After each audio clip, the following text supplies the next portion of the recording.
అయోధ్య రామ మందిరం కోసం 60 కోట్ల భారీ సాయం ఇచ్చారట పవన్ కళ్యాణ్. పూజలు, దేవుళ్ళు అంటే బాగా వ్యక్తిగతంగా విశ్వాసం అందించుకునేటువంటి వ్యక్తి పవన్ కళ్యాణ్. ఇక శ్రీరాముని ఆలయ ప్రతిష్టాపన సందర్భంగా ఎంతో అద్భుతంగా ఆయనకు ఆహ్వానం అందింది.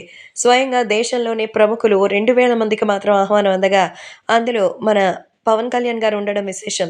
సో, ఇప్పుడు పవన్ కళ్యాణ్‌ని అక్కడికి స్వయంగా ఆహ్వానం పలకడానికి అక్కడున్న ఆలయ కమిటీ ట్రస్ట్ సభ్యులే వచ్చి ఇన్విటేషన్ ఇచ్చిన సంగతి తెలిసిందే.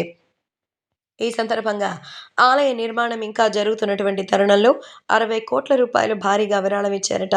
సో, గోపురానికి సంబంధించిన కొన్ని విశిష్టమైన కార్యక్రమాల్లోకి వాటిని ఉపయోగించాల్సిందిగా ఆయన కోరినట్టుగా తెలుస్తోంది.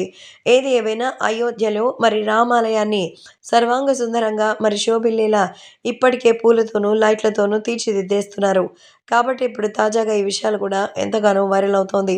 సో, ఈ వ్యక్తిగత విషయంలో మాత్రం ఎక్కడ తగ్గేదే లేదనుకుంటా పూజలు ఏర్పాట్లు జరుగుతున్నట్టుగా తెలుసుకొని ఎంతగానో సంతోషించారట పవన్ కళ్యాణ్.